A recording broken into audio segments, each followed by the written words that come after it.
All right, well, why don't we go ahead and get started for our morning? So I just want to welcome all of you. It's so good to see everybody. I don't think I've ever been on a Zoom call with this many people. So welcome and so glad to be spending the morning with you. And so now I want to move into the first part of our panel discussion. And our first question, when you think about, so we're talking about building trust and really to build the conversation, the first thing that we want to do is define trust and its value in the workplace. And so the first question is for all of our panel members. And Tom, I'm going to ask you to start us out with your answer for this question. How do you define trust and its value in the workplace? Well, good morning, everyone. I think for me, in an organization in particular, trust kind of comes down to we do what we say we're going to do.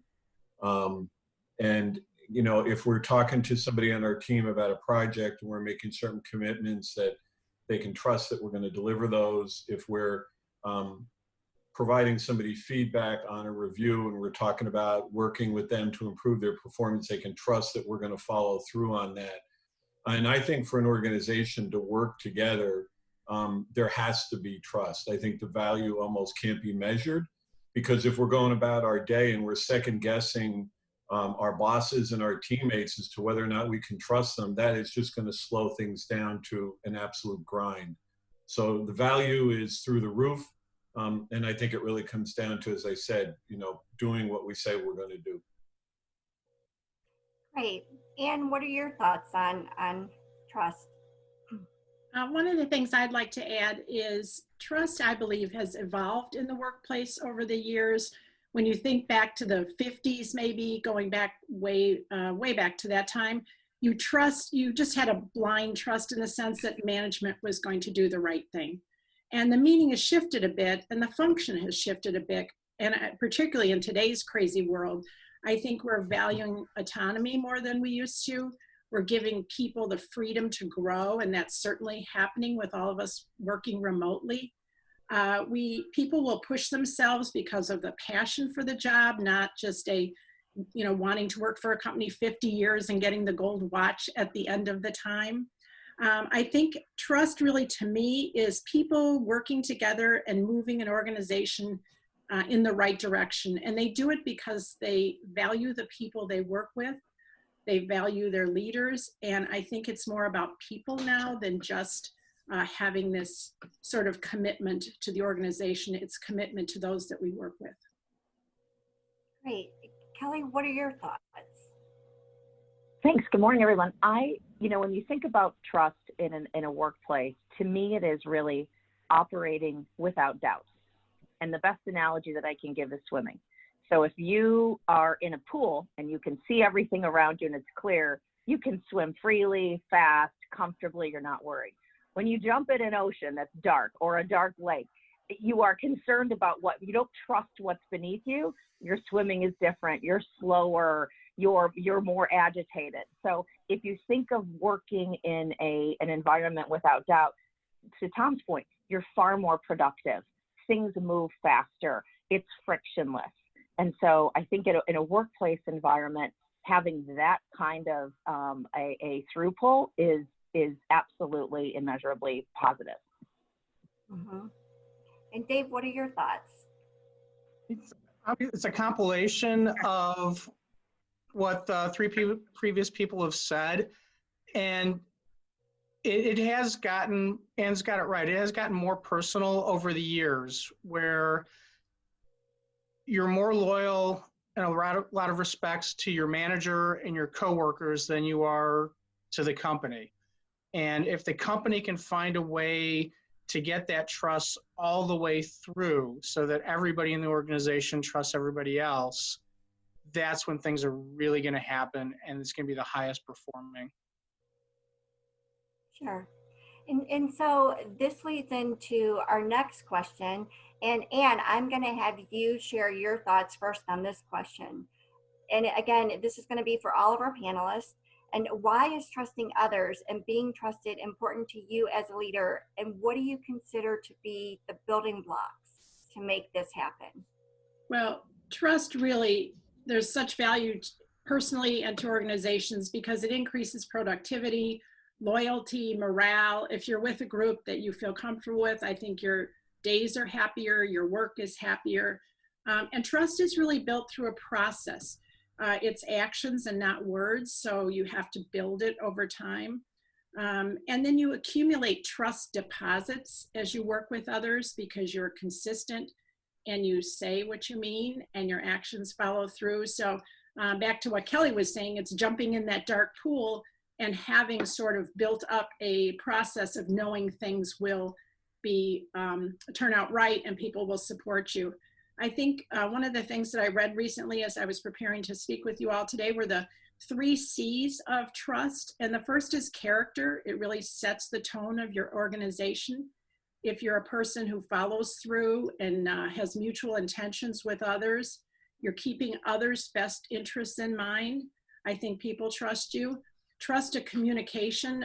I've spent my career devoted to proactive communication, and I think that really fuels it to be a safe environment. If I say what I mean and mean what I say, and I'm upfront, even in tough situations, I think people come to you. There are difficult conversations we have to have with our employees, but I think that we see that. And then trust a capability. It opens the door for our team members to contribute. If we can trust others, kind of give them time to lead with their strengths, it builds strong teams, and strong teams really foster trust in an organization. Great. And Kelly, what would you say about it? I think, Anne's right. I would add 3 more C's to that, actually. But I think the first one is compassion.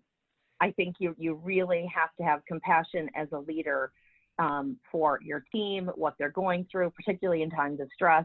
And I think it's helpful if your team has compassion for you as a leader and understands what you're doing. I think another one is consistency. I think in order to earn trust, you have to really consistently walk the walk and talk the talk. They can't be at odds. You can't be surprising people or be a Dr. Jekyll and Mr. Hyde. And then I think the last one is connection. I think really to build trust with someone, you have to connect on a level beyond a transactional work level. And I think the combination of those 6 C's really create a great foundation for trust in a workplace.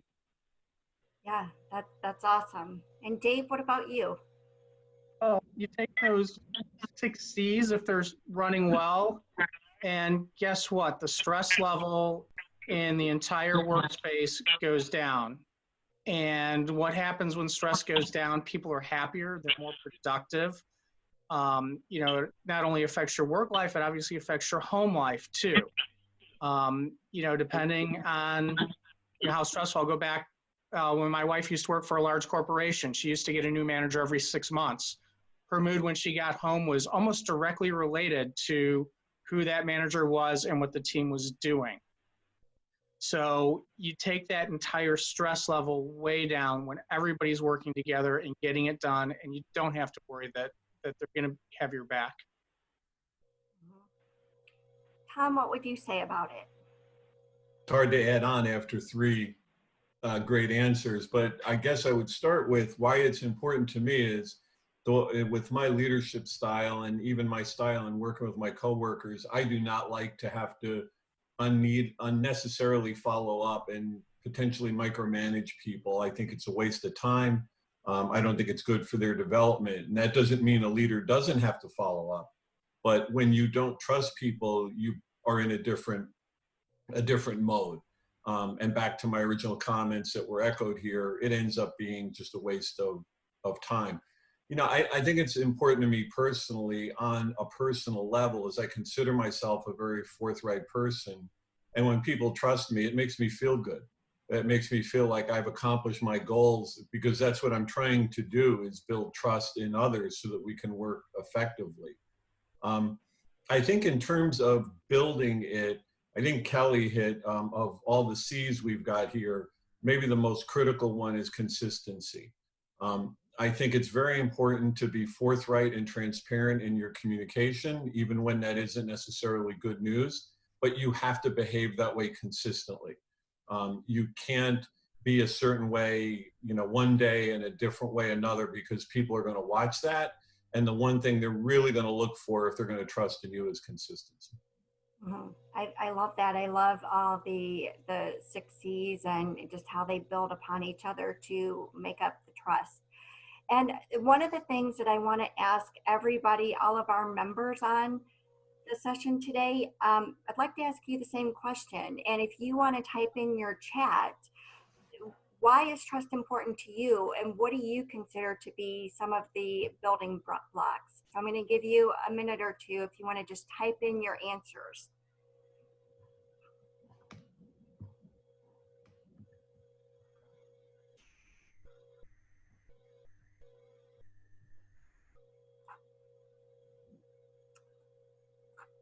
Okay.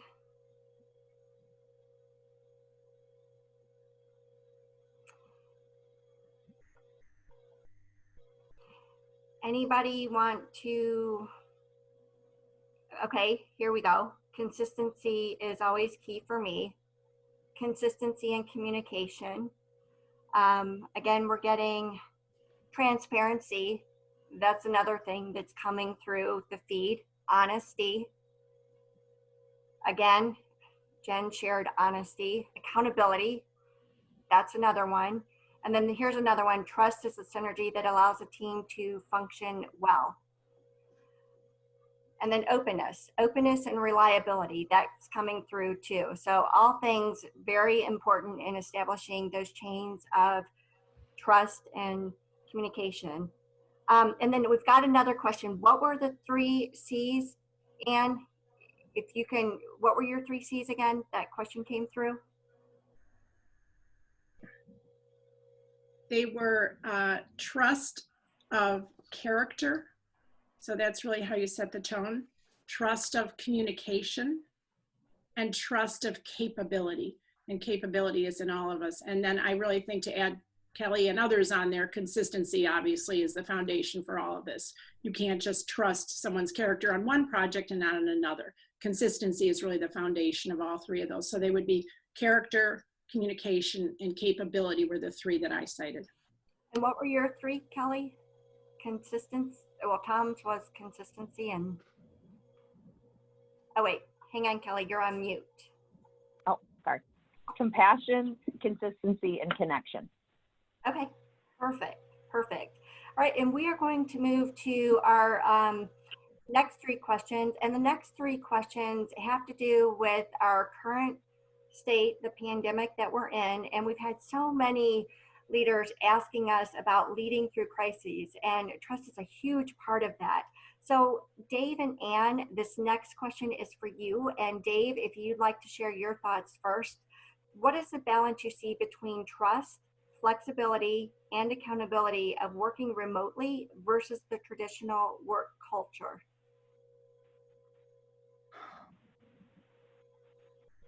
You know, if we're lucky, we've got a great work culture in the office. Everybody who's there loves what they do, and you know, they would do it regardless, you know, whether they're getting a paycheck or not sometimes. So what's been great is that dedication is transferred over, and you know, we were already building towards being able to go remote work when this happened, but we weren't quite 100% there. And what was great is that first week, everybody took their time to figure out what's the best way to do this, sharing tips, tricks, and anything we could do to communicate better. And 8 weeks into this, it's not quite as good as being at the office, but building that trust ahead of time of something like this, if we didn't have this trust, it would be a disaster. We would not be able to get things out that we are able to do now. Yeah. And Anne, what are your thoughts? Well, I think, as Dave was saying, if you have a culture of trust when you're in the office, it certainly helps with the transition. Excuse me, but there's so many moving parts because our lives have been so upended through all of this.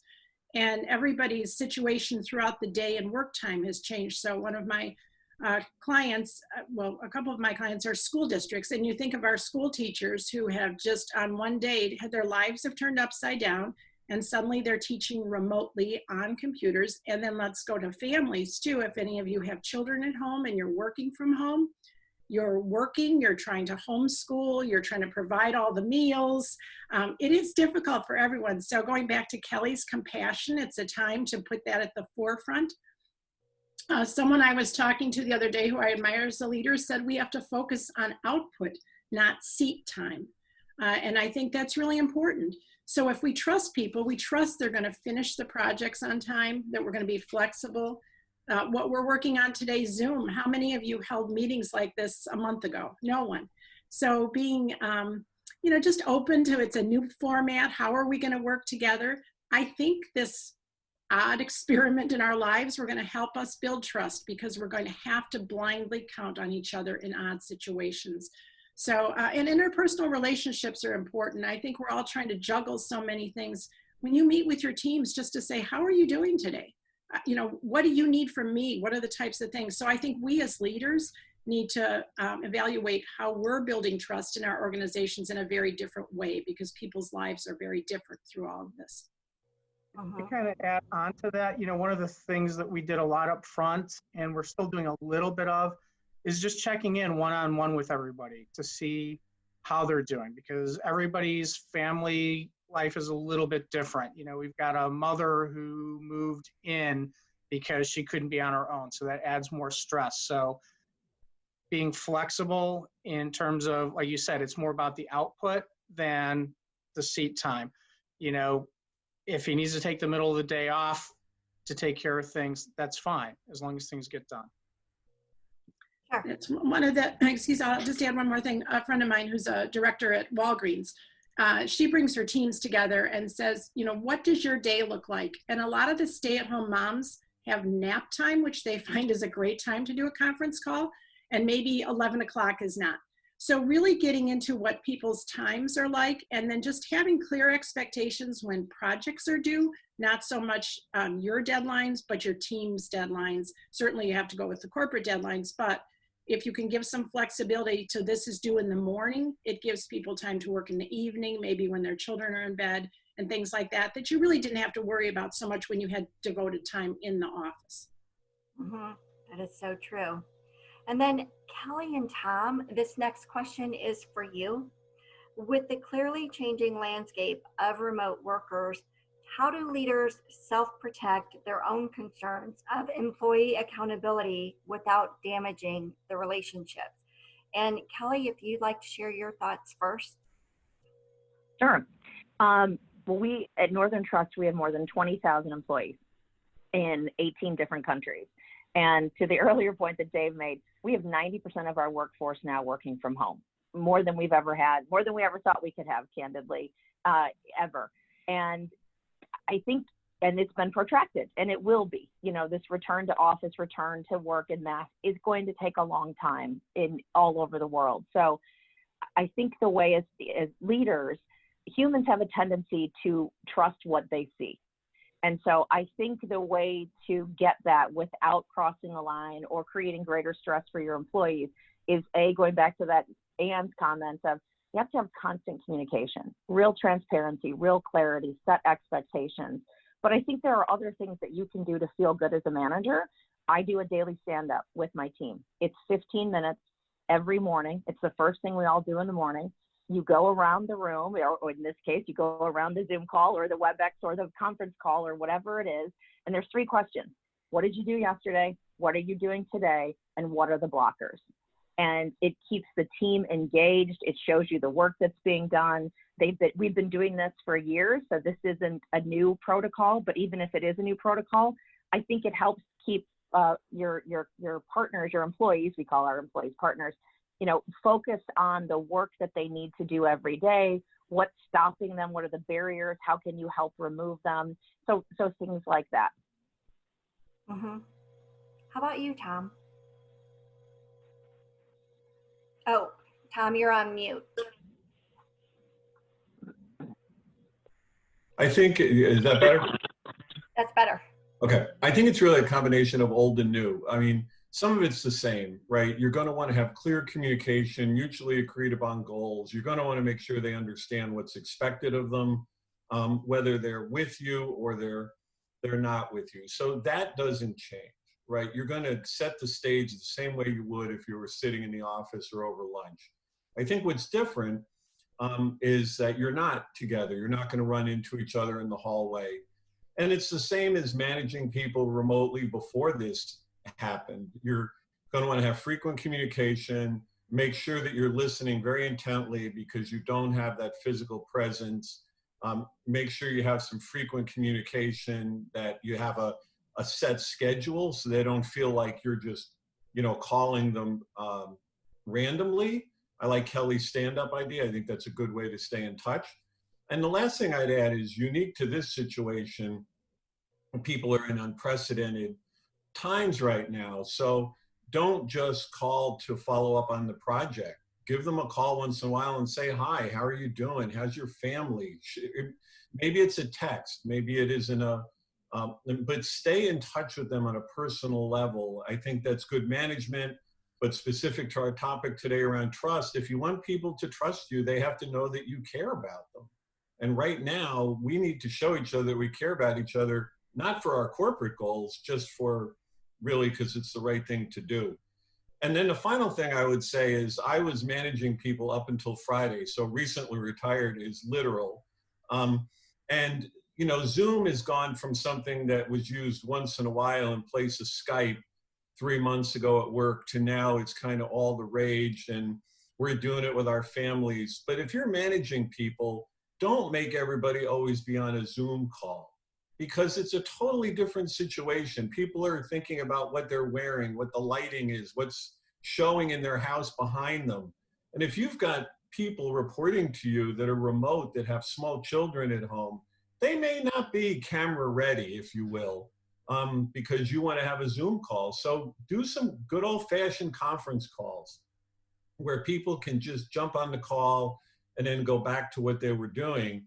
And then as part of that, for the managers that are a little more kind of rigid, if you're going to do Zoom calls, you're going to have barking dogs and babies climbing up on laps and kids sticking their faces in front of the cameras, and just chill. It's not a big deal. Anyway, those would be my thoughts. That's so true. So our next question is for all of our panelists, and Tom, I'm going to have you start us out with this question.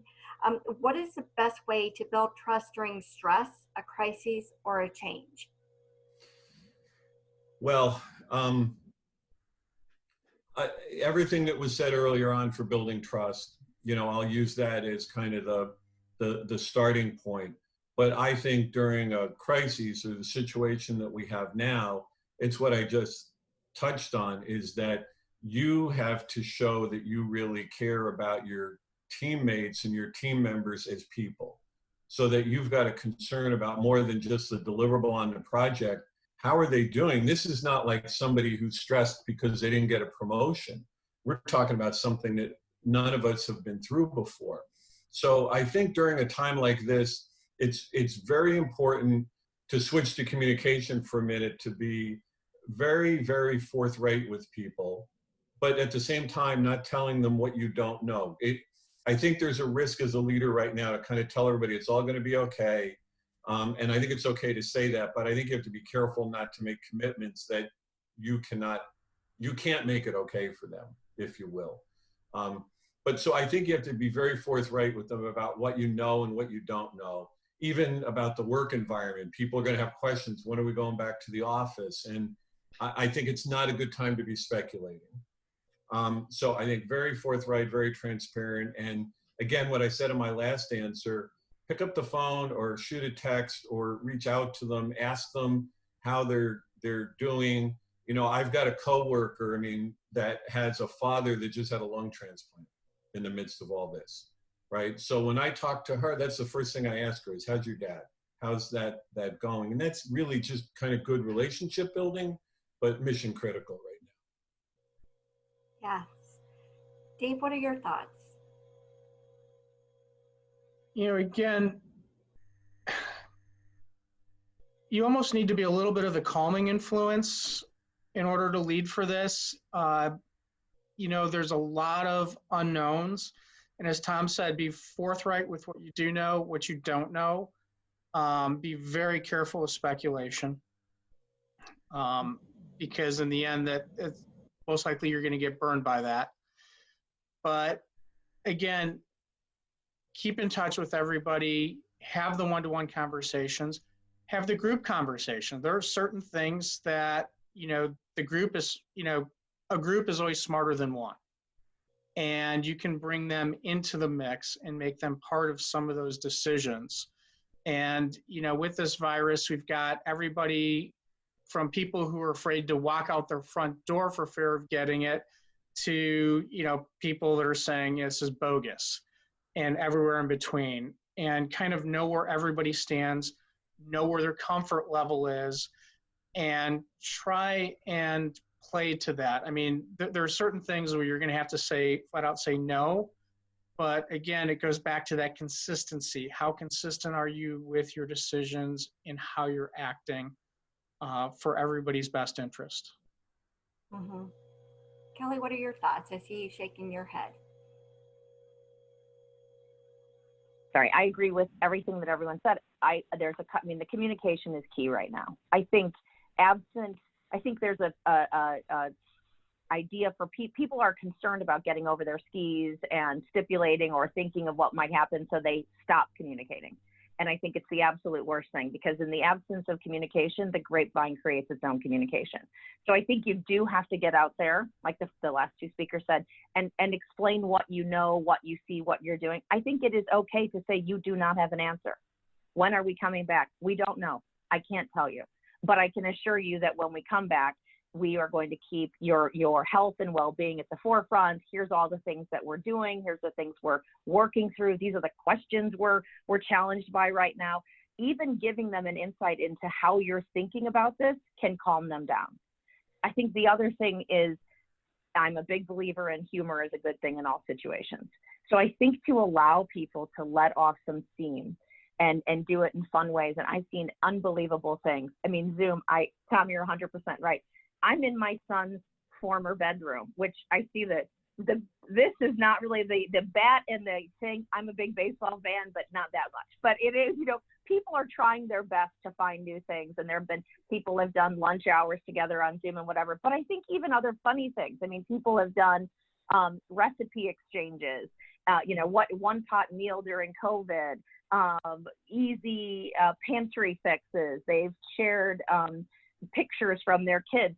Allowing people to let off a little steam during this time is a good thing, and it keeps your team engaged and allows, I think, for better dialogue. Mm-hmm. And what are your thoughts?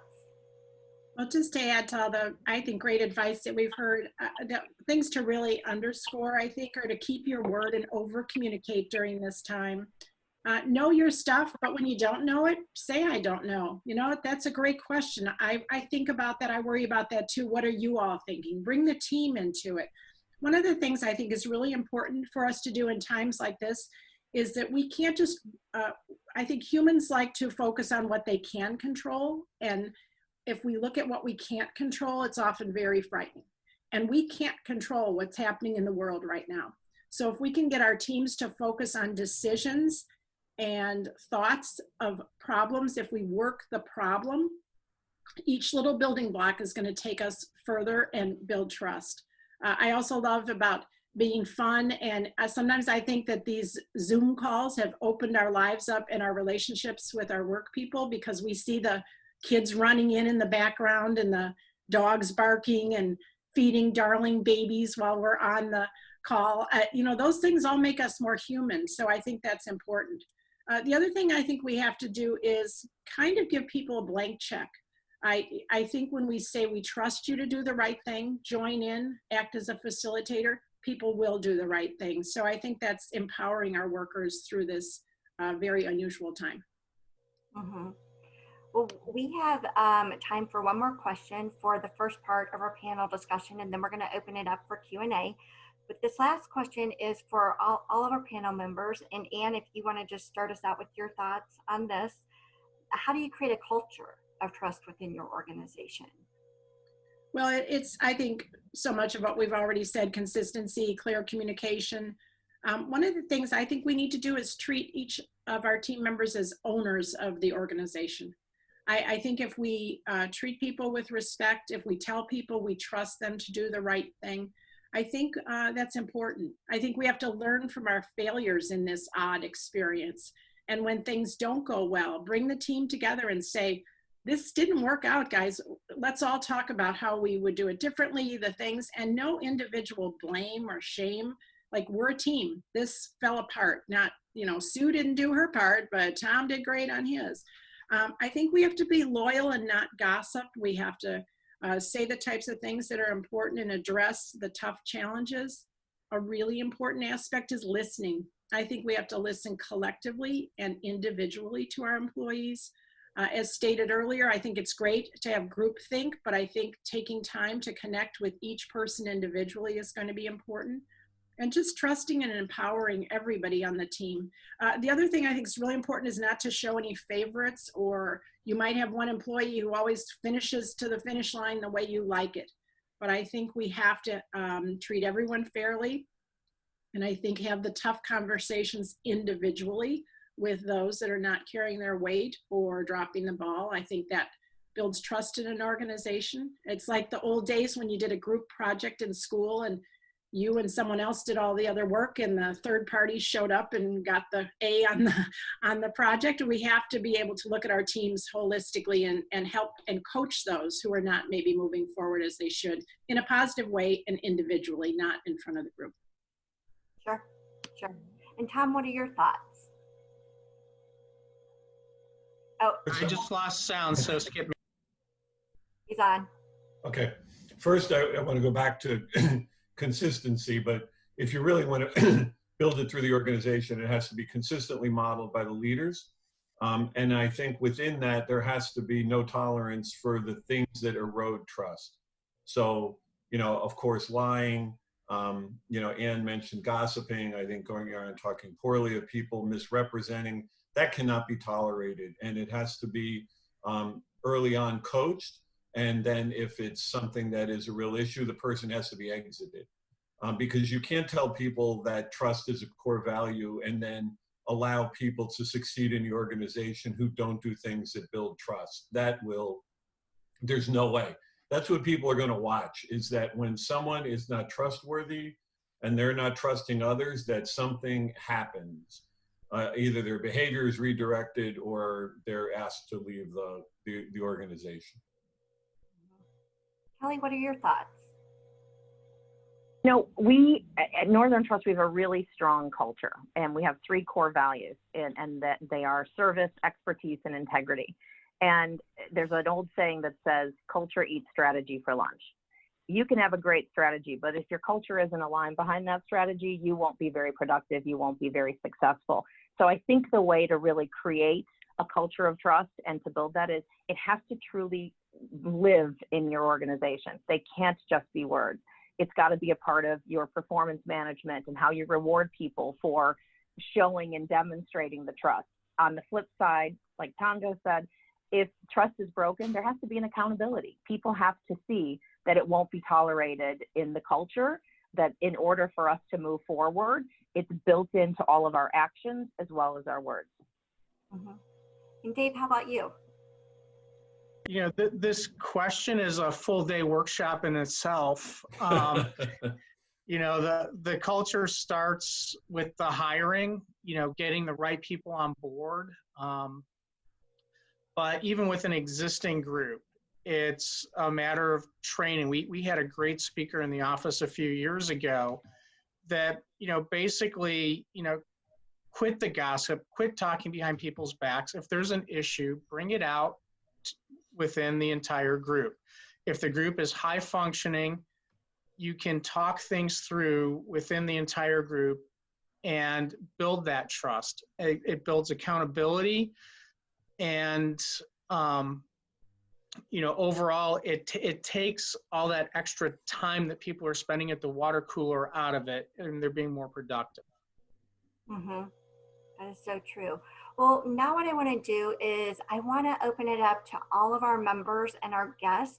So if anybody has a question that they would like to ask, would like to ask you to raise your hand.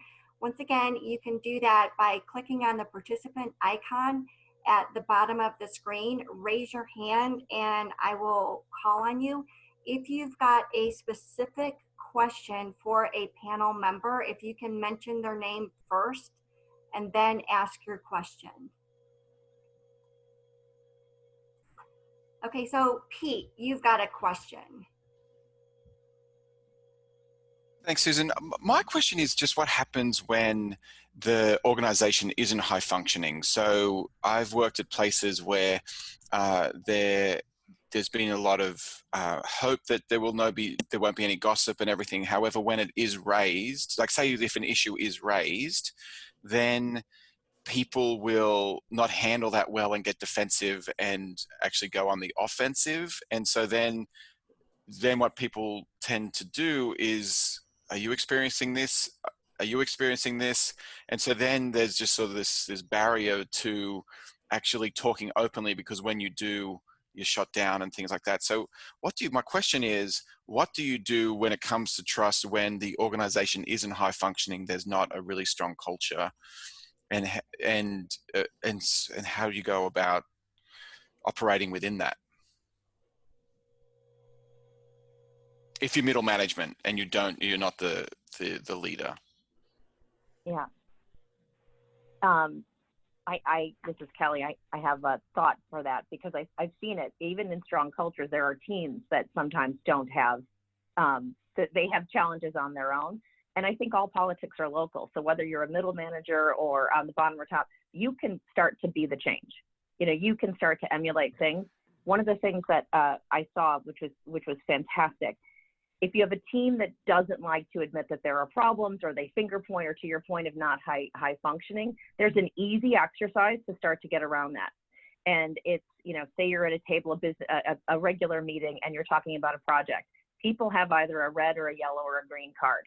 No words are exchanged. You start to say, okay, where are we on this project? And you go, and people get used to holding up the card. It's a red. There's no blame. You can't finger point. You can't say.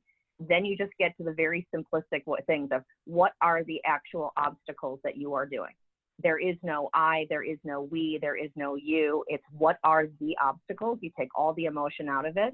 And what you'll find is, if people can honestly say what the obstacles are, and the rest of the group can start to help them brainstorm, it gets away from the finger pointing and the covering your behind and all of the other things. Try to take the emotion out of it and start in your own group and seed it. And what does red, yellow, green stand for? Sorry. So red is there's a problem. Okay. This is, I have a problem in my thing. Yellow is cautionary. I may run into a problem. Green is it's all systems go. So if it's all systems go, great. We're going to move on to the problem. Great. And what you're really trying to get to is to create that culture of transparency and comfort with failure. It's okay to have a problem. There's no blame. There's no anything. Let's solve the problem. Let's focus on the facts. Thank you. I would add to what Kelly just said is I think it's critical that you model it, that you do the best that you can from a middle management role, that you behave in a way that builds trust and that you think is the way the organization should operate. Others will see that, and it might even give you the opportunity to talk to a coworker who's behaving differently and explain to them why their behavior is counterproductive. Once you've modeled the way that you think people should operate, that can be very powerful. I think too, we have to, regardless of where we are in the organization, sometimes initiate some brave conversations. And I think often we like to just focus on the positive. This project's going well. Here are the good things. And even just bringing up a concern, like I have this concern, does anyone else? And sometimes it opens the doors for others to be more honest in a group setting and chime in too, not in a finger pointing way, but here's a problem I think as a team we need to solve. And I think people step up to the plate and get involved, and it's out in the open then. It's not kind of behind closed doors or after meetings chats, that it's always the meeting in the parking lot after the meeting that really sometimes the truth comes out.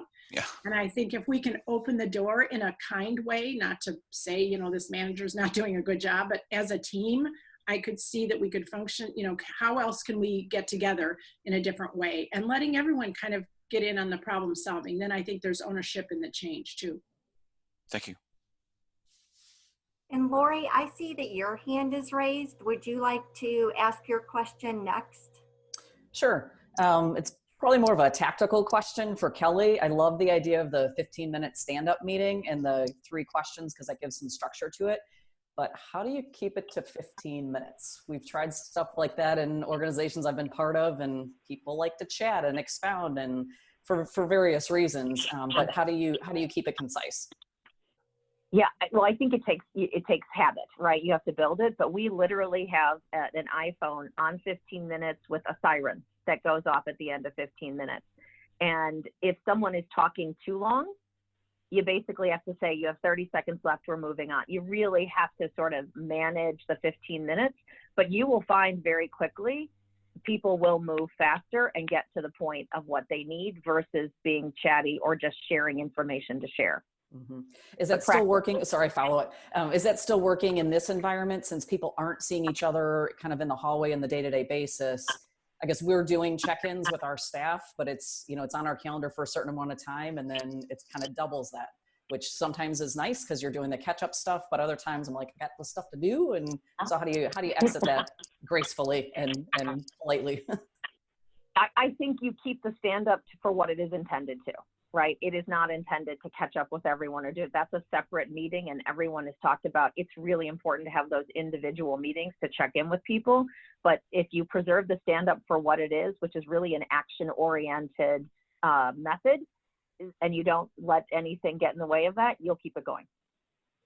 Perfect. Thanks so much. Add to that, we've been doing the same thing the last 6 weeks with the 15-minute. And like I said, at first it's a little difficult. It will run over a touch. But as people get used to it, it goes down. I want to say the last few days, I don't think we've gone more than 10 minutes because people know what's expected. You get in, say what has to happen today, and get rolling. And it does speed up. Jessica, I see that you've got your hand raised. Do you want to chime in next and ask your question?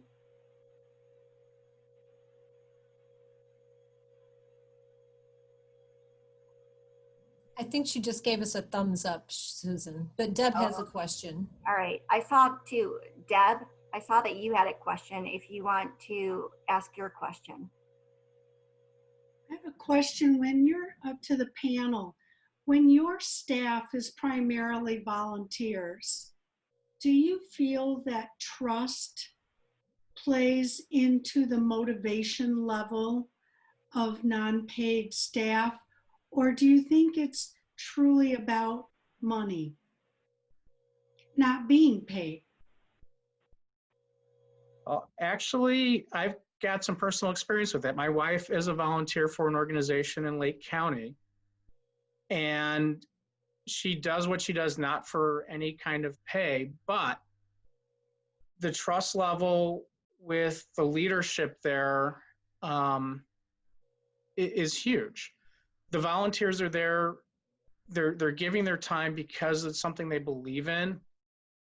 And if they can go home feeling good about what they've done that day, that's where they're going to get the most out of it. That's where they're going to keep coming back, and that's where they're going to keep helping you.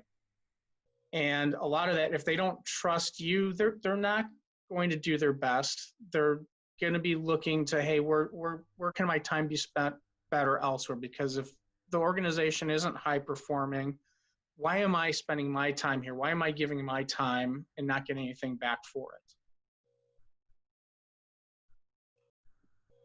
We have time. Go ahead, Ann. I was just going to chime in and say, I think we have to treat our volunteers like our employees, that we respect their time, we respect their boundaries. As Dave was saying, is that they are there because it's a passion and a purpose. So maybe some of them are even more dedicated to the organization than some of our workers. But I do think it's treating them with the same respect and giving them ownership of decisions too, and talking about problems and concerns and team building with them, just as you would your employee teams.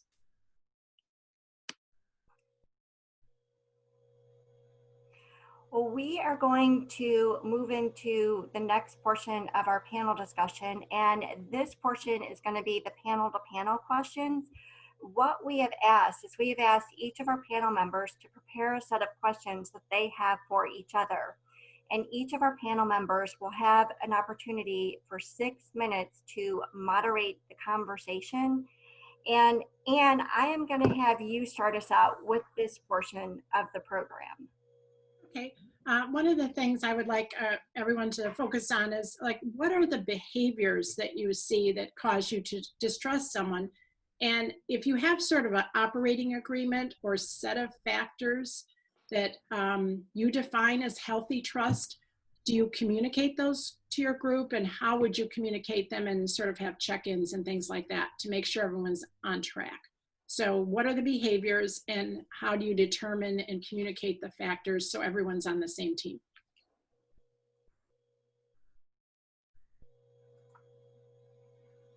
Susan, do you want me to call on people, or do you want people just to jump in? I'll jump in. So I think the behaviors that, was the question, what are the behaviors where you don't see trust? Or where that you cause you to distrust someone? Like, Okay. Is there a pattern? Is there something that, you know, like the red flags of mistrust? So one big red flag is the story keeps changing. When we're discussing a project or we're discussing something that we're working on, I keep hearing different things. I keep hearing different approaches, different deliverables. It makes me wonder whether or not I'm really getting the full story. You know, that the other thing is, as things play out, is what you told me true? And if it wasn't, is there a good reason it wasn't? No one can be expected to read the future. Obviously, we're not expecting for people to be perfect, but the things that you're saying and that you're committing to, did they generally play out as things moved along? In terms of in the organization, at ITW, we have 3 main principles: trust, respect, and shared risk, that we have in our DNA. And those are documented. You can sit with a new employee and walk them through the behaviors that we expect for you to model those 3 things, and it will show up in your performance review. And the higher your job, the more demanding the standards are in those three areas. So Tom, those are communicated early and often is what you're saying? Very often. And, you know, I was asked one time by a consultant about, you know, what would it take? They were asking a very oddly worded question. What would it take? You know, what does it take to not succeed at ITW? And I told them, if you were a leader and you did not trust or respect your team, you would be gone very, very quickly. There's no questions asked. If you're in a leadership role and you're not building trust and building respect and showing shared risk, you will not be an ITW employee for a long time. So it sounds like really clear expectations to the group. Yeah. Kelly or Dave, do you want to chime in, or anyone else? I can build on that. I think, Tom, you're exactly right. And I think one of the big things that leaders have to do in order to really have trust is you have to empower your workforce. If you're a micromanager, there's clearly a lack of trust. But I think that can, to your point of how do you do that and what do you do, I think you have to educate your employees. What are the clear expectations? What does success look like? And what are the metrics that you're going to use? I think you have to set some ground rules for people to be empowered. This is something that we stole from another company a long time ago. Gore-Tex is a company, and their leadership team put in place what they called the waterline principle. And in a boat, Gore-Tex is a waterproof material, and they were great with sailors. So they used the boat, and they said, decisions above the line. So anything that in theory above the waterline that would not sink the boat, literally said, you should be able to make those on your own. And you should make them fast and without having to go all the way up the ladder. Decisions that are made below the waterline that could cause the boat to sink, those are decisions that have to come up through leadership. So setting real clear ground rules about how they're empowered, what they should do. And then I think allowing dialogue and being accessible. You know, people, when they start to become empowered, they will have questions. How far do I go? What do I do? The more conversation you have, they're more comfortable they'll get with their own empowerment and believe that you have trust in them, and trust will start to flow faster. Great. Dave, do you have any thoughts on that?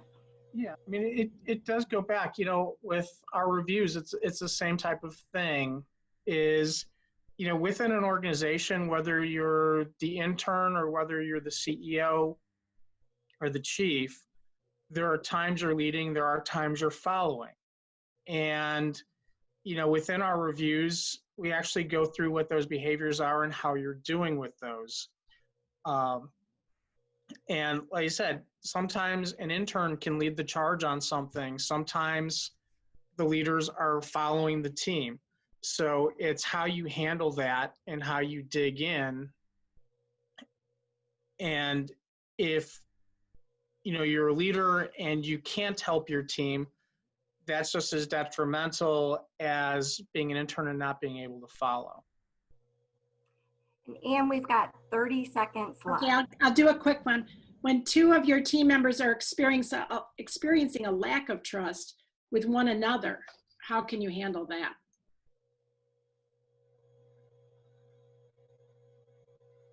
You know, from the one breakout session I was in, you know, that was one of the things that was brought up. And it's a matter of getting those team members together, talking through what the issues are.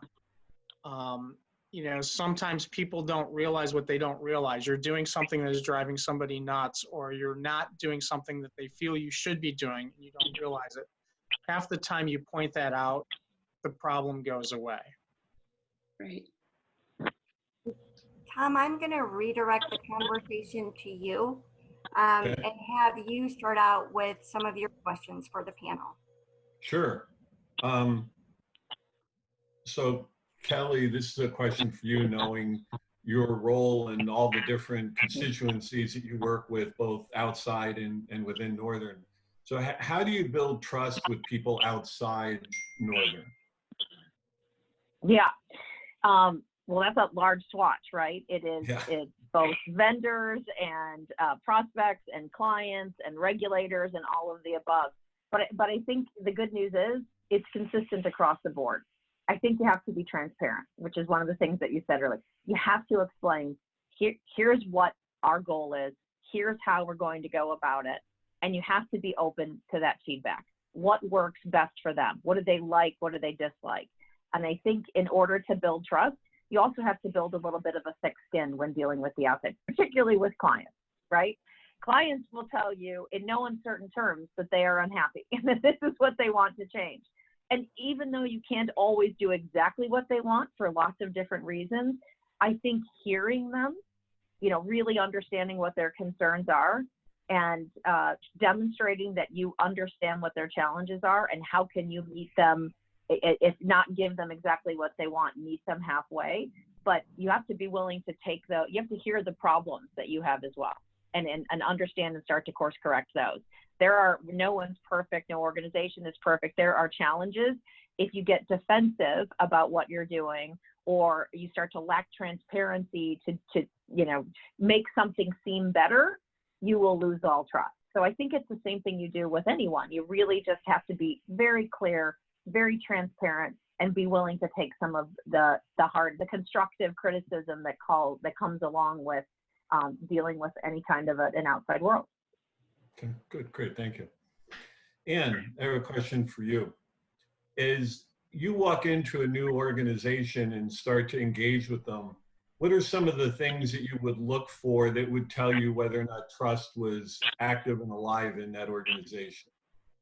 So as a consultant, when I walk into organizations, as you say, Tom, you sort of have to assess the baseline where you are, the types of things you can work with. And I think it's really important. Listening and listening skills are probably one of the most important things that we all do, but sometimes have a hard time practicing. We're often so busy to respond or share our knowledge that we get in the way of really hearing what the questions or concerns are. So I think working with any new organization, you have to step back and look for themes and patterns. When you're seeing themes of collegiality, when you're seeing people who count on each other for strengths, you know, this isn't my area of expertise, but I work with Tom on this, and Tom's my partner in this. When you see that kind of interconnectivity in organizations, then you generally know that trust is high. Likewise, when you see silos or people who work on their own and make their own decisions or gossip about others or say, oh, when you check with Susie, she really doesn't follow through. When you hear that type of talk in organizations, you can tell that trust is not valued and it's not a culture there. And sometimes that's how we can help and interject and help people build a more positive work environment. Great, thank you. Dave, my last question's for you, and you do a lot of work with people that are outside your organization. So when you work with someone outside your organization, what are some of the things you can do to determine if they're defining trust the same way you are? Well, kind of going back to what Ann said, is asking a lot of questions. It said you've got, one mouth and two ears. Use them in that ratio. It's going in especially when we work with a new client, we're going to ask a lot of questions. We want to understand kind of what their culture is, what their goals are, not only for the particular project we've got, but what their overarching goals are as an organization.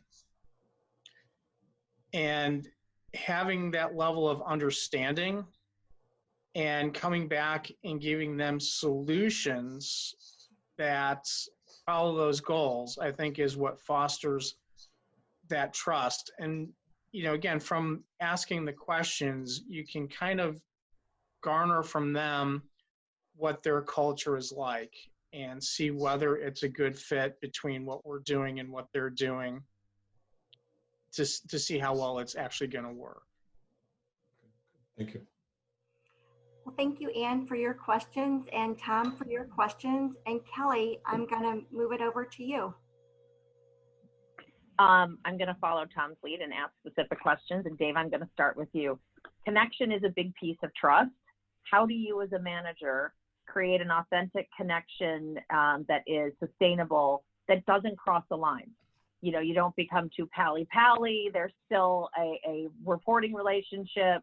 How do you do that and maintain it in a way that feels authentic? That is a question for the century here. I'm lucky to be in a position where I'm directly involved in hiring everybody that's at the firm at this point, and bringing them in. We have a pretty rigid interview process, but the very first interview is, do we like you as a person or not? If you make that, then we start talking about, qualifications and, fit for the culture, et cetera. And it is tough because we've got a very close-knit office. We like doing things together, but there are certain things that, again, you do need to learn to draw that. Our legal team says, you should not be Facebook friends with your subordinates. Things like that, because if you see something on there and there are issues, they can bring that back later. So you've got some of the legal issues in there that you do have to be a little bit careful of. But, I think if your culture is one of being friendly, where that line is, I think is going to be different for each organization, because everybody works very differently. If you're very corporate, that line is going to be very, very high. If you've got a 4-person office, that line might be a little bit lower, where you are going to be more friendly. I think it goes kind of culture by culture by culture, and throughout the various types of companies. Because you were in a very corporate and regulated environment, how do you create connections with your team without crossing a line? I missed the beginning of that. Was that for me, Kelly? Yeah, that's okay, for you. All right. I thought so. I think it's a matter of how you approach different situations. So if it's Monday morning and I run into you by the coffee station, we're going to have a very casual conversation about the weekend, maybe our families or, different things like that. If we're sitting down for your annual review, I'm not going to chew up half the time talking about your family. I'm going to have an objective and professional and intellectually honest discussion with you about your performance. So I think it's kind of knowing when, that you get a chance to be each. And I think, especially the later part of my career, I was blessed with having people who understood that, because it really helps if the employee understands that, their annual review is not a time to spend an hour talking about their kid's baseball team. But there is a time for that. So I think you can't be, I guess I would finish with, you can't be all one or the other, and people appreciate it when you show a balance in those things. All right. I'm going to go to Anne. You had mentioned something that I think is critical. You talked about having courageous conversations. And how do you, tell me, what are the guide rails that you use when having a courageous conversation with an employee or a leader? That was brought up in one of our group sessions too. And I think that, it's wonderful to say we're all going to be transparent and forthright and meet, but the tough things are when we have to actually talk to someone or confront someone who is not performing or not being a part of the team. One of the things I've always disliked is when you talk to someone to sandwich it between, and here are the good things, but now let me show you something you're not doing well, and then let's end on a high point. Like, be forthright, say, I'm here because I have a concern about this, listen, tell me a little bit more how you're feeling through this project, and then set some clear goals and some expectations and do check-ins. I think it's terrible for any employee to come to a performance review meeting and be shocked or surprised. I think you need to confront problems when they happen in a very professional and unaccusatory way. I think often asking an employee to describe the situation, how did they feel about it? Do they feel like they were performing to their top or to their strengths? Where do you need help? Why do you think this failed? And I think really kind of being a team member and problem solving, but you can't shy away from tough conversations. And I think we all tend to want to do that. It will go away. It won't happen again. So I think clear expectations, kindness, and being transparent about why you're having the conversation is important. Terrific. And Dave, we're at time, so I'm going to move the conversation to you to moderate. And you're currently on mute. So this one's probably a little bit more towards Tom and Kelly. I mean, you guys come from larger organizations. And, when people are unhappy, they typically don't leave the organization. They leave a manager, because more times than not, out of trust issues. As larger organizations, what do you do to foster that, to show managers, this is kind of the issue, and to coach them on how to be better managers and be more trustworthy? I'm happy to start with that one. I'm a big believer in what I call the step down meetings. So my direct reports, I know that everything that comes to me is somewhat sanitized. Let's put it that way. I think everyone has a predisposition to show themselves and their teams in a positive light, and no one likes to give bad news. So the way to get around that is I have a monthly, what we call Coffee with Kelly, and it's a virtual coffee for our teams globally. But everyone brings their own coffee. I might buy donuts. It's my direct reports, and we have what we call the Vegas rules. And I live by those Vegas rules. Anything you say in this room will not be attributed to you. I'm not looking for individual gripes about managers or leaders. I'm looking thematically, what's working, what's not working, what's impeding you from doing your job. And I get great feedback from that, unfiltered, terrific feedback that I take back and I really candidly discuss with my managers. These are the things that people are struggling with. These are the things that we have to do to help them with that. Shine by reflected light, leaders. You don't always have to carry the water for your team. Let your team come in sometimes. Let them show what they're doing. Give them credit, whatever it is. But I think getting that direct feedback from people lower in the organization helps me go back to my managers and really help them be better managers. Do you have anything to add to that? Yeah, so if I'm having a conversation with a manager about this topic, we're really talking about the behaviors that lead to trust. So how are they delegating? What are they delegating? How are they following up on projects? Those are the specific things that are really much more coachable that I'm looking for. I do want to echo Kelly's comments that whether you have a team of 10 people locally or 1,000 around the globe, you have to have touch points beyond your managers. And that's not to get your managers in trouble. It's for exactly what Kelly mentioned, so that you can have other feedback to help them, so that they have other feedback about what's going on in the organization. I think that's a great point and a critical step. You know, it's interesting, you know, Kelly mentioned that, you know, by the time some of the stuff gets to her, it's relatively sanitized. And, you know, part of that might be because people are afraid of, you know, making a mistake or being caught in a mistake or an error.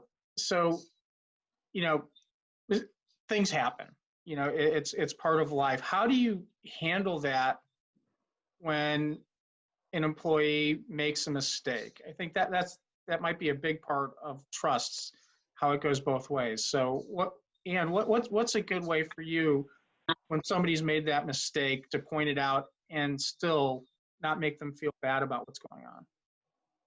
I think it goes back to the old adage, praise in public, criticize in private. I think to call someone out in front of a team is a never happening occurrence.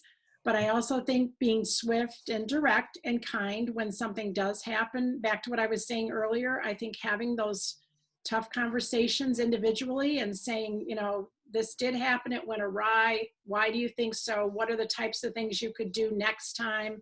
What do you need from me to make you more successful? I think being upfront and really nipping things in the bud, coming in when they happen. And then if you find continual patterns with someone not being able, you know, we all make mistakes. You know, we used to say, I worked for Procter & Gamble. I began my career with them.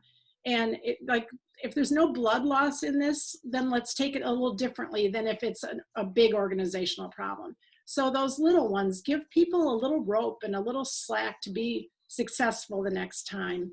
Let them even debrief and find ways to not have this happen again. I think that's really, really important.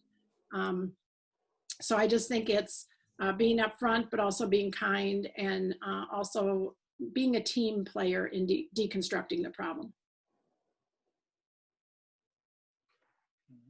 Dave, could I add to that? Sure. So I think there's two things. One is a lot of times people make mistakes because they're trying something new and they're learning. And in those situations, it absolutely has to be a coachable moment. It cannot be a punitive moment. So if they've tried something new, if you've asked them to maybe take on a project, a level which they haven't before and they've struggled, that cannot be a negative experience. So you have to create a culture that mistakes are an opportunity to learn. Now, in the absence of someone who's done something really egregious and, you know, kind of a willful error, which is pretty rare, I think you have to look for, okay, what would we do different?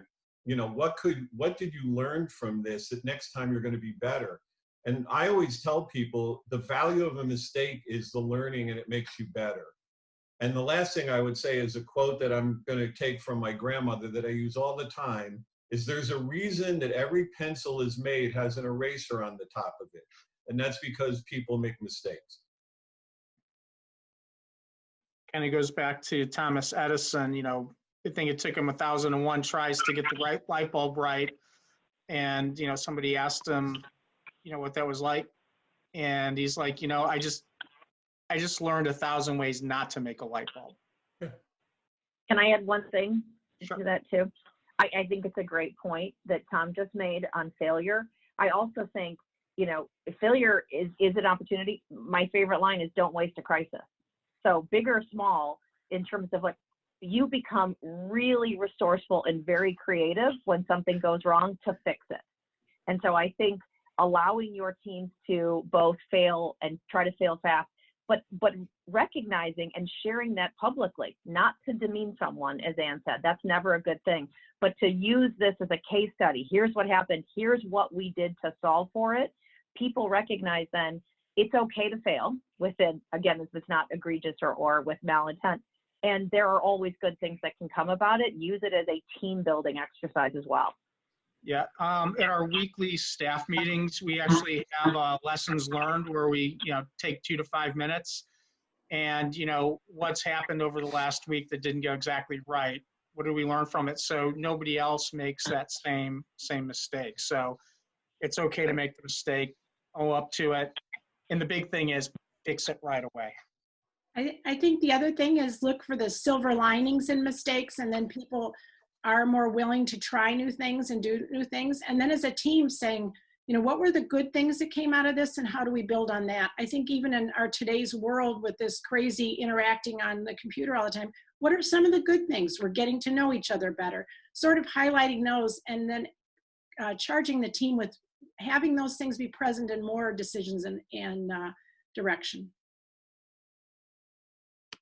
Dave, we are at time. And so what I want to do now is I want to thank you, Kelly, for your questions, and Dave also for your questions. And I want to open it back up to the room and ask any of our members or our guests, what questions do you have for our panelists based upon what you just heard? Once again, if you can use the hand raise icon under the, click on the participant icon, raise your hand if you've got a question, and we will call on you.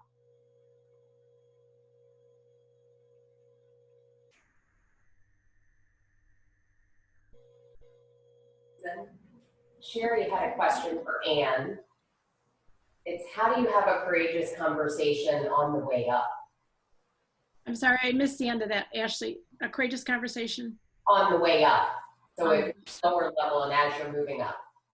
Oh, okay. Well, I think it just is emulating the characteristics of trust as you go. Talking to someone, being honest, being forthright, saying this is, I need some help, or this is how I like to interact. What are the types of things that we can do together better? Or I'm seeing this that we're not working well together. And being empathetic and sympathetic and listening. I think that when we model those types of behaviors on a regular basis, people expect that from us. And so it sets the tone for who you are in an organization. And so I think at any level, if we're the top of the organization or a new employee somewhere, it's being true to yourself and consistent. And I think when you start to do those types of things, it goes a long way. Your reputation and the company's reputation are based on those types of things. And so I think it's paramount in all interactions. So just remaining consistent with many of the things we talked about today. So can I add to that? With that question too, I think comes the fact of people being afraid to be honest with somebody above because there isn't the trust there. So how would they go about that conversation? Well, I think it's going in not with any accusatory type language, just saying, here's how I'm feeling, here's how I'm seeing things, and leaving it open. I think often we come in and we have the answer or we know how it should be solved. And I think with very open-ended questions coming into a leader or manager saying, this is how it's feeling to me.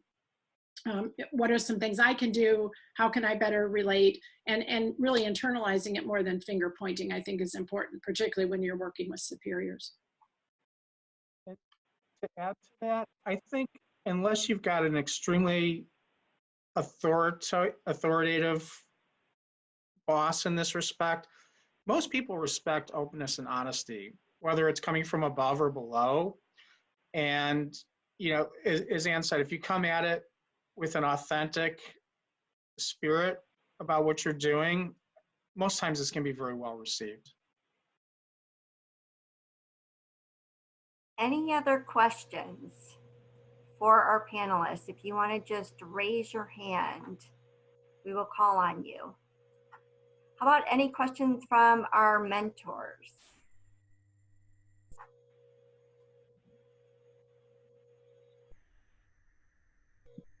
One of the things we haven't talked, I don't think specifically about, is all this remote team kind of stuff we're doing, and maybe any insight from others about what are the types of things that are working, you know, what's not working well. I think it's such a new normal for all of us. You know, how do we set clear expectations? How do we focus? I used, I think, the saying earlier, focus on the output, not the seat time. And what are some things we can do with this new normal of face-to-face communication? So like remote teams, what's working for everybody and what's not working too?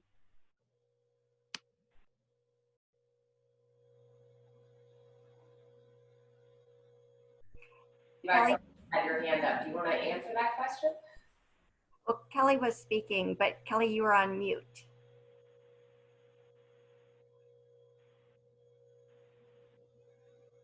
Oh wait, you're still on mute, Kelly. Going on and off. Oops. It says off. I don't know. Okay, Tom, now why don't you go Oh, ahead? there we go. You're Now we on. got you. Oh, okay.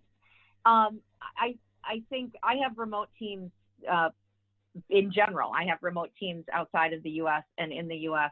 And I think in this time in particular, we've gotten really good at remote teams because we've had to during this process. And I think the things that work in is exactly you said it. We reset expectations. You know, the objectives we had in December and January changed drastically by mid-March. So we held a meeting one-on-one and then with each individual team in April to truly reset the expectations, to redefine for each of us, for both myself and the teams, what is now important? What are the things that we're working toward? What does success look like? And we basically just threw away our, performance management expectations from January because the time called for it. And I think people have responded to that. We've gotten really crystal clear about what's truly important. I think in the beginning we were in a bit of a triage mode, and now we're in more of a steady state. But we've gotten much more focused in our efforts and our communication on what really matters today, and what do we really have to do to be successful 3 months from now, 4 months from now. So I think reestablishing that digestible bites, being very clear on what success looks like, is really helpful. Liz, I see that you've got your hand raised.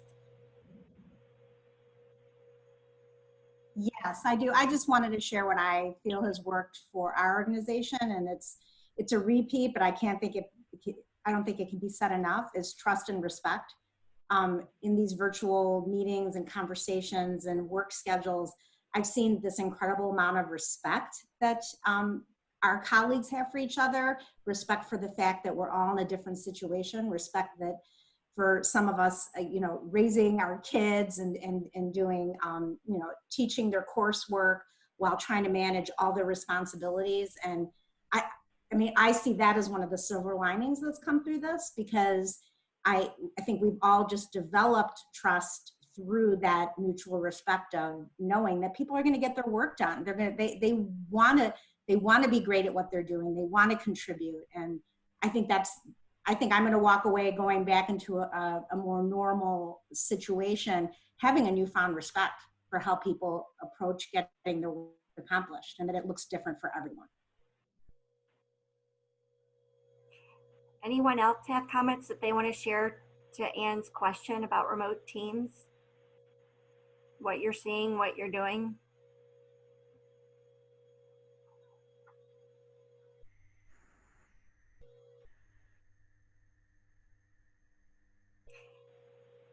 All right, well, if you find that you've got any additional questions that come up once. We do have a couple more questions, people with their hands up. Dwayne, Amy, and Paula. Oh, okay. I am not seeing that. Okay, so Amy, would you like to ask your question? I was just going to say, for our team, one of the things that's really been important is to schedule time when we're coming together, but we're not talking about work. And we have scheduled that into our work week, because that happens in the office. When you see one another, you chit chat about what's happening in your life. And that's, I think, part of what keeps our team tightly together, by kind of feeling connected to one another. And then we work better because we feel connected to one another. So as during this time, we have just scheduled that. So I don't know if that's useful to anyone, but that's something that we've done. And Paula, I see that you've got your hand raised. Yes, I had a question for the panel. When you're having one of those difficult conversations, when you're having a conversation with one of your team members about how they're not performing, and you sense that their defenses have gone up, and you know that the conversation is not going to head in a good direction, how do you change that? Do you end the conversation there and try again later, or is there some technique you have for kind of trying to get beyond their defenses? Well, if I'm going to have a difficult conversation, I usually try to early on tee it up as why we're going to have this conversation. And I think if you can set the stage as, you know, we're here today because we're trying to help you. I mean, without saying that, but really, you know, providing feedback to help with your performance. And so I think it all starts with how you frame it. And of course, it all starts with your pattern of behavior, but that's a separate answer. But I would, you know, sometimes I'll say to people, we're going to go through your review, and on this one project, I've got some feedback that might be a little difficult to hear, but I want you to listen to me. If they start to get defensive, I will say that. I will say, let's take a break for a second here. The conversation isn't really flowing, and just kind of ask them to kind of sit back for a second, and go from there. But again, I think it's all rooted in, why do they think you're having the conversation? And if they think you're having it because there's going to be some punishment, they're going to be more likely to be defensive. They think you're having it because you're investing time to help them improve in what they do, it gives you a much better chance. Some of the things that you can do too when you're having these are just, they're visuals that work for me. And sometimes when I share them with groups and organizations, people will come back and say that they do. One of the things of human nature is we emulate others' responses. So if you think of whispering to a child, they'll generally bring their voice down. If someone gets defensive or gets loud or gets angry with you, your natural response is to come back at them with the same level of engagement. So if you can very purposefully watch how you're reacting to that person and remain calm, keep your voice low, and then give some space to them. Don't try to run in like the Red Cross and say, well, we're just trying to solve this, or you didn't really do that. You just need to step back and let them breathe a little bit. Envision it as climbing a mountain, and let them get to the top, and you will actually see someone sort of run out of steam, if you will. And then that's the time when you can re-engage. To Tom's point, either letting them step back a little bit or letting them just vent and kind of get their thoughts out, and then talking about, that's when problem solving can begin, not trying to interject in those kind of difficult times, and you setting the tone for the meeting rather than allowing that sort of natural reaction of escalation to happen. Dwayne? If I could just add to that, I was taught one time, I'll make this quick, when you want to have that kind of conversation is you never confront in anger, you confront in private, and you frame the why. We're here today to talk about this because, and then if they do have some strong emotions, as Ann described, sometimes it's good to validate that. I can see where this would be difficult to hear. I can understand why this is not maybe what you expected in the conversation. That very, very often can cause someone to sit back. We've got time for one more question, and Dwayne, I see your hand is raised. I think it's been addressed, but this is more of a reminder that given what we're going through, there's a tremendous amount of anxiety pulsing through every system, our organizations, our families, our communities, all of it. And that kind of anxiety can lead people to behave in ways that perhaps that are not typical of us. And reactivity is pretty normal reaction to anxiety. So a recognition, I think, of there's just a lot of energy in all of these systems, including our workplaces, which will tend to magnify both our folks and ourselves, I think, our gifts as well as our shortcomings and our fears. So I think there should be, and I suspect there are in all of our organizations, there's just a level of grace about all of us going through this and navigating really unfamiliar territory, but not just that, but the storms through this.